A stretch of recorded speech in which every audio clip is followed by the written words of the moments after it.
Next one is, who do you think will step up on offense if someone will step up?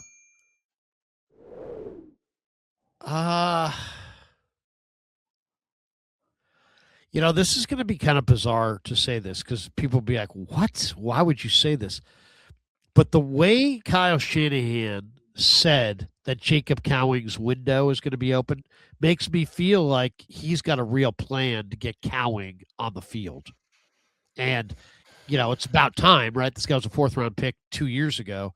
But they could have cut him easily long ago. So obviously there's somebody who's a big fan of his. And the way Shanahan was like, we're going to open his practice window, next week. And he's very excited about it.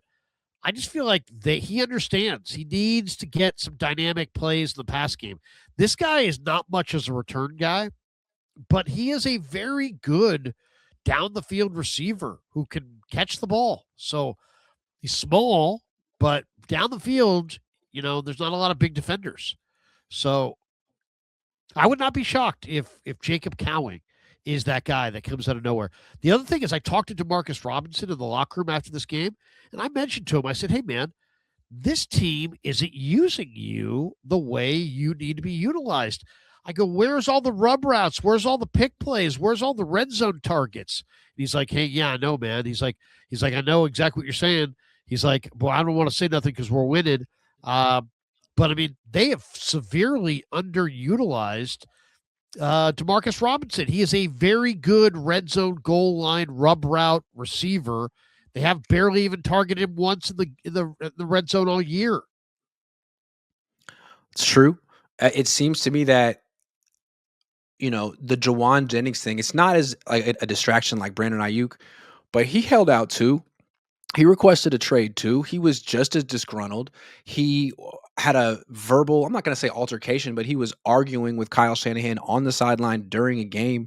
And it feels like the Niners have bent over backwards to appease Jawan Jennings by feeding him the ball so he can hit his uh, incentives. And he's close. There's like, $3-4 million at stake here. And as a result, people like DeMarcus Robinson have completely fallen through the cracks. Kendrick Bourne, who you could argue has been their best wide receiver all season. I mean, he had back-to-back games of 142 yards. Has Ricky Pearsall ever done that in his life? Has Jawan Jennings ever done that in his life? I don't know. Maybe, maybe not. I'm just saying. It does make you wonder if we're looking at one show for the regular season and JJ's worried about getting his bonuses and that kind of thing. In the playoffs, are we going to see a totally different kind of pecking order because it's just going to be about who's open? Because I get the feeling that Bourne no more thousand for McCaffrey. None of this drama for Jennings. It might just be about who the best players are. What a concept. Yeah, and who's open. Yeah. I'd like to see Jordan Watkins. Shanahan says that Jordan Watkins is not beating anybody out in practice. Well, let's see. Maybe it's on him, but man, I have a feeling that when Jordan Watkins gets out there, people are going to be like, "Where's this guy been?"